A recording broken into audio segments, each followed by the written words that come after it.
Hello everyone. हम पढ़ रहे थे न्यूट्रिशन इन प्लांट्स।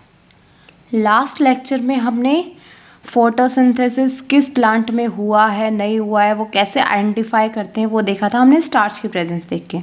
तो हमने जो फोटोसिंथेसिस का जो रिज़ल्ट था वो क्या देखा था, फोटोसिंथेसिस में क्या प्रिपेयर हो रहा था। फोटोसिंथेसिस में लास्ट में जाके कार्बोहाइड्रेट एंड ऑक्सीजन है वो प्रिपेयर हो रहे थे। ठीक है, ऑक्सीजन रिलीज हो रही थी, कार्बोहाइड्रेट प्लांट में स्टोर हो रहा था। कार्बोहाइड्रेट की भी कौन सी फॉर्म थी? ग्लूकोज। ये जो ग्लूकोज है ये सिंपलेस्ट फॉर्म होती है। ठीक है, जो ग्लूकोज का मॉलिक्यूलर फॉर्मूला होता है C6H12O6। ठीक है, कार्बन हाइड्रोजन ऑक्सीजन, ये तीन कंपोनेंट्स होते हैं इसमें।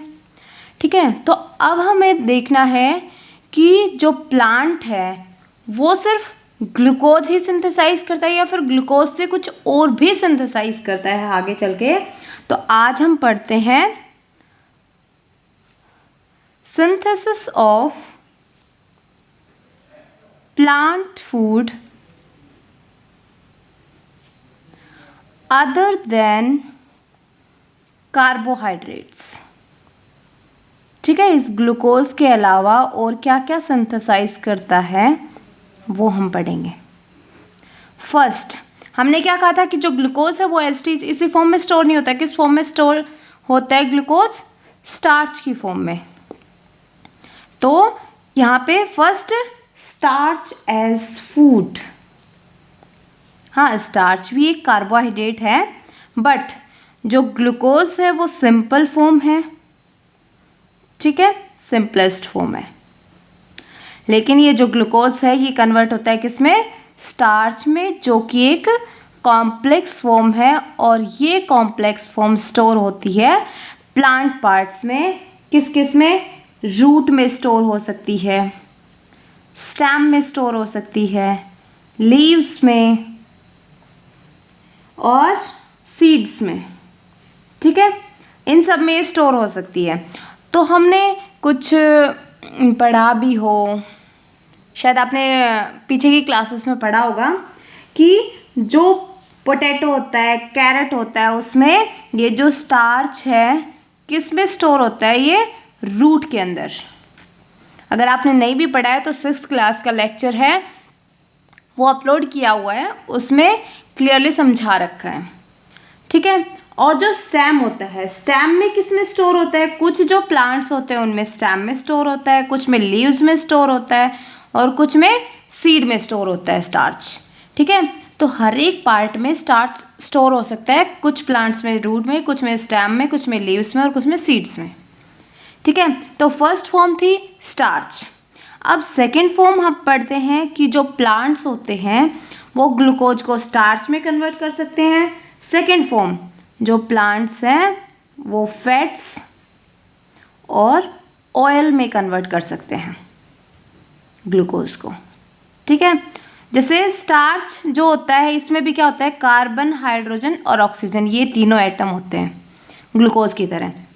जो फैट्स होते हैं इनके अंदर भी कार्बन, हाइड्रोजन और ऑक्सीजन, ये तीन एटम प्रेजेंट होते हैं। जो ऑयल होता है वो किसके अंदर स्टोर होता है? सीड के अंदर स्टोर होता है। तो उन सीड्स को क्या कहेंगे हम? Oil seeds. In oil seed से हमें ऑयल मिलता है, जो कि ऑयल आपके घर पे आपकी मम्मी वगैरह जो भी घर पे सब्जी बनाता होगा वो किस में? सब्जी में इस्तेमाल करता है। तो इसे क्या कह सकते हैं हम? वेजिटेबल ऑयल भी बोल सकते हैं। ठीक है, कि जो सब्जी बनाने में यूज़ होता है।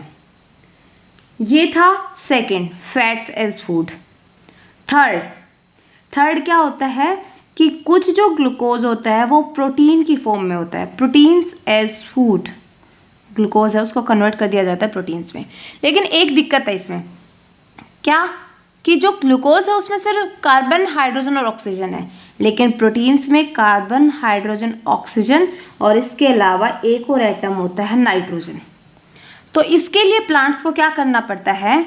जो ग्लूकोज होता है उस ग्लूकोज में नाइट्रेट को कंबाइन करना पड़ता है, तब जाके उनके पास प्रोटीन सिंथेसिस होता है। क्योंकि नाइट्रेट है अमाइनो एसिड का सोर्स। और अगर आपको ना भी पता हो तो समझ लो कि जो अमाइनो एसिड को हम ए से रिप्रेजेंट कर सकते हैं, ठीक है। एक अमाइनो एसिड, दो अमाइनो एसिड, ऐसे बहुत सारे अमाइनो एसिड कंबाइन होते हैं और कंबाइन होके क्या बनाते हैं, प्रोटीन, ठीक है। Amino acids combine to form proteins. अब आप अगर पूछे चलो ठीक है ग्लूकोज सिंथेसाइज किया था प्लांट ने, अब प्लांट के पास नाइट्रेट कहाँ से आया, ये डिटेल्ड प्रोसेस आप फर्दर क्लासेस में स्टडी करेंगे, लेकिन एक ओवरव्यू है आपको दे देते हैं इसके बारे में कि जो नाइट्रेट है वो प्लांट कहाँ से लेते हैं। आपने सुना है जो एयर होती है, एयर के अंदर बहुत सारी गैसेस होती हैं, उनमें से एक नाइट्रोजन गैस भी होती है। नाइट्रोजन गैस प्रेजेंट होती है ना एयर में, ऑलमोस्ट 78% प्रेजेंट होती है। तो जो प्लांट्स होते हैं, जैसे प्लांट्स क्या करते हैं, कार्बन डाइऑक्साइड को डायरेक्ट एब्जॉर्ब कर लेते हैं एयर से, लेकिन ऐसे ये नाइट्रोजन गैस को एब्जॉर्ब नहीं कर सकते एयर से। क्यों? क्योंकि ये नाइट्रोजनस कंपाउंड, जो नाइट्रोजन गैस है वो नाइट्रोजनस कंपाउंड में चेंज होती है और तब जाके प्लांट्स इसको एब्जॉर्ब कर पाते हैं। तो ये जो नाइट्रोजन गैस है ये पहले क्या होगा, जैसे ये कोई एक प्लांट है, ठीक है, ये प्लांट है। इस प्लांट में यहाँ पे एयर होगी, बाहर एटमॉस्फेयर है, यहाँ पे नाइट्रोजन गैस भी होगी। ये जो नाइट्रोजन गैस है ये नीचे आती है सॉइल में, और सॉइल में क्या होता है, फिर कुछ बैक्टीरिया होते हैं। वो बैक्टीरिया क्या करते हैं, इस नाइट्रोजन गैस को किस में कन्वर्ट कर देते हैं, नाइट्रेट में कन्वर्ट करते हैं। फिर ये जो नाइट्रेट हैं ये वाटर के साथ कंबाइन होते हैं, और कंबाइन होने के बाद जो प्लांट है वो इनको एब्जॉर्ब कर लेता है। तो ऐसे प्लांट को ये नाइट्रेट्स मिलते हैं जिससे ये प्रोटीन का सिंथेसिस करता है, ठीक है। ये थर्ड पॉइंट था। फोर्थ पॉइंट आता है विटामिन्स एज फूड, ठीक है। कुछ जो प्लांट्स होते हैं उनमें क्या होता है कि इसको विटामिन्स में भी कन्वर्ट कर दिया जाता है, वो विटामिन फॉर्म करते हैं। जैसे हम एनिमल्स की बात करें तो एनिमल्स में क्या होता है, जो विटामिन्स होते हैं वो सिंथेसाइज नहीं होते। विटामिन्स हमें बाहर से अपनी बॉडी में लेने पड़ते हैं फूड के थ्रू। जैसे हमने फ्रूट्स खा लिए, वेजिटेबल्स, इन सब से हमें क्या मिलते हैं, विटामिन्स मिलते हैं, ठीक है। और विटामिन्स हमारी बॉडी के लिए कितने ज़रूरी होते हैं ये आप सबको पता है। बोलते हैं ना कि सर्दियों में थोड़ी बहुत धूप ले लेनी चाहिए, धूप के लिए भी नहीं बोलते, ये कहते हैं कि धूप में बैठ दो, थोड़ी बहुत विटामिन डी मिल जाएगी आपको, ठीक है। क्योंकि जो सन्स एनर्जी होती है वो किसके लिए रिस्पॉन्सिबल होती है, विटामिन डी के लिए, ठीक है। तो कोई भी बहुत सारे विटामिन होते हैं टाइप के, जो कि आप फर्दर क्लासेस में स्टडी करेंगे कि कौन कौन से विटामिन होते हैं। विटामिन ए, विटामिन सी से सुना होगा स्कर्वी रोग हो जाता है। तो ऐसे बहुत सारे विटामिन होते हैं, किसी भी एक विटामिन की अगर डेफिशिएंसी हो जाए, कमी हो जाए, तो उससे क्या हो जाता है, डिजीजेस क्योज करती हैं ये किसी भी। जैसे विटामिन सी की कमी हमने बताई तो उससे कौन कौन सा जो स्कर्वी रोग होता है वो हो जाता है, ठीक है। विटामिन बी से बेरी, ऐसी बहुत सारी डिजीज़ हैं जो आप फर्दर क्लासेस में पढ़ेंगे। अभी बस आप इतना याद रख लीजिए कि जो विटामिन्स है वो भी फूड के रूप में होते हैं, और जो एनिमल्स होते हैं वो विटामिन्स को सिंथेसाइज नहीं करते, वो फ्रूट्स और वेजिटेबल के थ्रू उन विटामिन्स को कंज्यूम करते हैं।